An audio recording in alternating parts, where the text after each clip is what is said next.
Hvert år vælger flere tusind kvinder at få foretaget en abort af specielle årsager. Vi har snakket med 3 mennesker, som vi synes har en vigtig mening omkring det.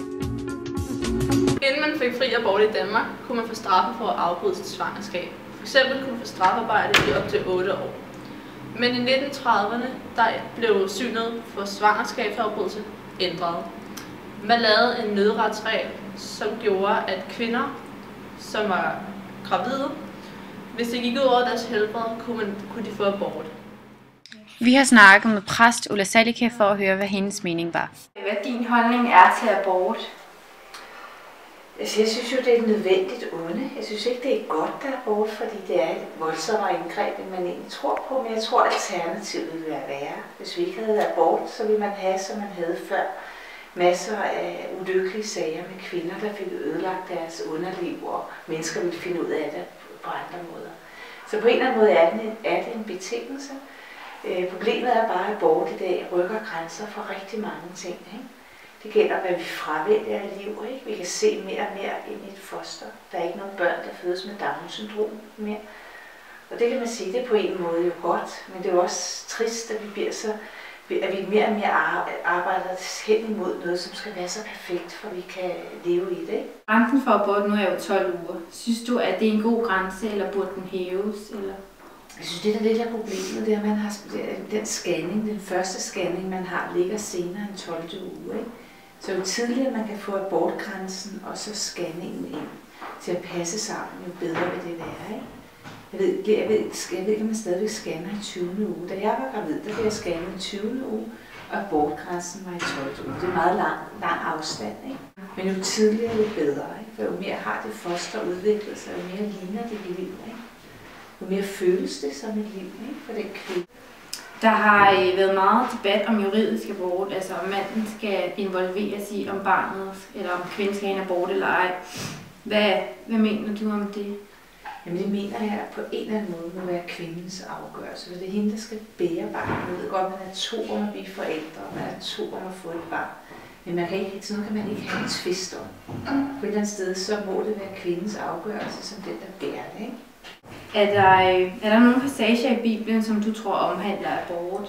Nej, fordi abort var jo sådan set, man har lavet fosterfordrivelse, og man har også gjort det, ikke? Brød og alle mulige mærkelige ting, ikke? Men der er faktisk ikke noget, der omhandler abort. Jeg vil nødig nå som en katolsk kirke, hvor man netop meget smukt taler om, at man beskytter det ubeskyttede barn, eller man tager dets interesse ved at forbyde abort. Men det betyder så også, at 11-årige piger, der er blevet voldtaget, eller kvinder, der faktisk ikke kan tåle at føde, bliver påtvunget at skulle føde et barn. Ikke? Kirken er ikke imod abort. De mener helt klart, at det er en nødvendighed, og det ikke kunne lade sig gøre, hvis den blev ulovlig. Abort blev gjort lovlig i 1973, og Danmark var et af de første vesteuropæiske EU-lande, som fik adgang til fri abort.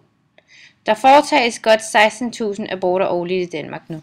Vi har også fået lov til at interviewe overlæge og gynækolog Henrik Springborg. Hvad er din egentlige holdning sådan omkring det? Jeg synes, det er fornuftigt med fri abort.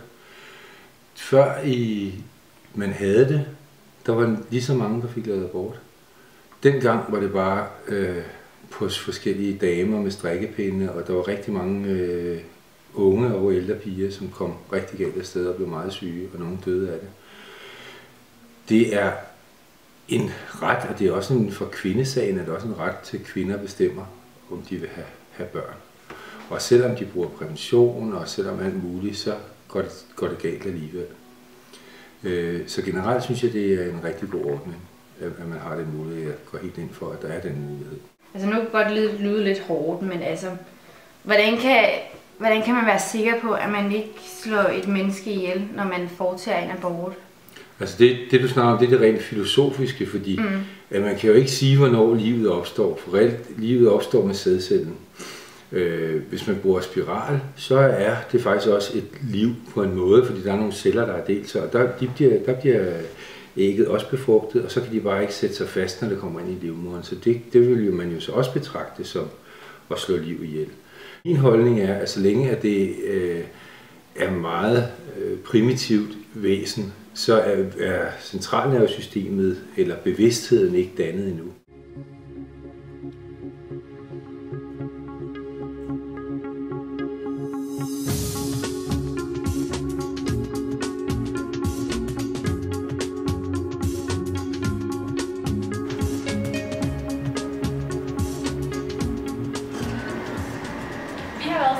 lov til at interviewe professor og gynækolog på Rigshospitalet, Øjvind Lidegaard, som er meget for abort og mener, at grænsen for abort burde hæves. Lad os høre, hvad han sagde. Og vi har læst, at du mener, at grænsen for abort burde hæves. Hvordan kan det være? Det skyldes, at vi jo i dag har en grænse på 12 uger, og den grænse er jo sat oprindeligt ud fra et rent praktisk synspunkt. Fordi man dengang man indførte retten til fri abort i 73, der mente man, at hvis det blev efter 12 uger, så skulle det foregå meget mere kompliceret end bare en kirurgisk abort i fuld bedøvelse, og derfor så lavede man den grænse rent praktisk for 12 uger. Og nu er der en række andre lande, der har haft en højere grænse gennem lang tid.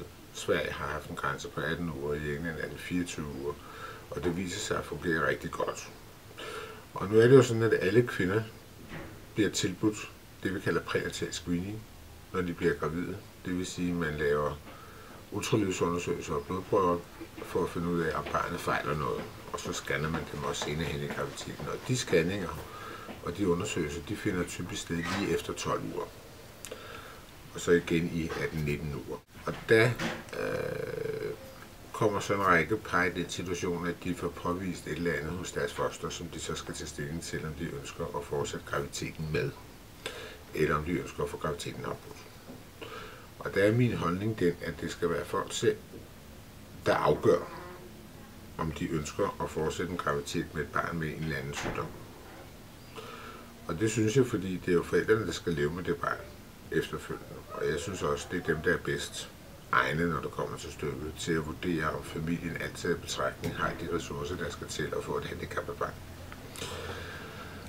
Og de får tilladelse til abort alligevel 96%. Og de sidste 4%, der så får afslag, de bliver stillet i en, synes jeg, meget vanskelig situation.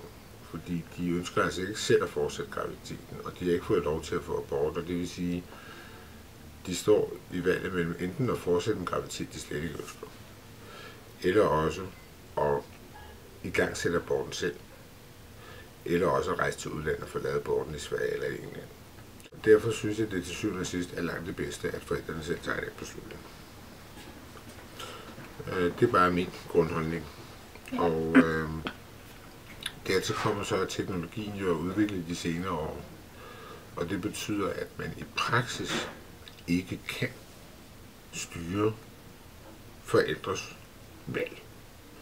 Altså et forældrepar, der vil have afbrudt deres graviditet, de kan købe de der piller på nettet for 20 kroner. Og så sætter aborten i gang. Og du kan ikke hindre folk i at gøre det i praksis. Når i graviditeten mener du så, at barnet er levedygtigt og måske kan mærke noget? Jamen det er jo ikke noget, jeg mener. Det er noget, som man ved. Ja. At når et barn er under 24 uger, så er chancen for, at det overlever meget lille. Og hvis det er under 22 uger, som i dag er grænsen for abort, så er der ingen chance for, at barnet kan overleve. Og det vil sige, at hvis man sætter en grænse ved 22 uger, så vil man være sikker på, at man ikke afsluttede graviditeter, hvor barnet kunne overleve. Men for mig er det ikke kun et spørgsmål om at overleve, det er også et spørgsmål om, hvor skadede børnene bliver af at blive trukket igennem fra et meget tidligt tidspunkt. Og det er klart, at der synes jeg igen, forældrene skal meget på banen og hjælpe med at tage stilling til, hvad de synes, det er rimeligt at udsætte sådan et barn for. Men 22 uger, det er sådan maksgrænsen, og så kan man diskutere, om den skal ligge. Det er vi lidt uenige om her blandt mine kolleger. Om den skal ligge ved 18 uger, 20 uger eller 22 uger. Det kan man jo diskutere, men jeg personligt vil ikke se problemer med at sætte den ved 22. Lægerne mener, at forældrene selv skal beslutte, om de vil have en abort eller ej, og ikke abortområdet, hvis barnet er syg. Fordi det er forældrene, som selv skal leve med det.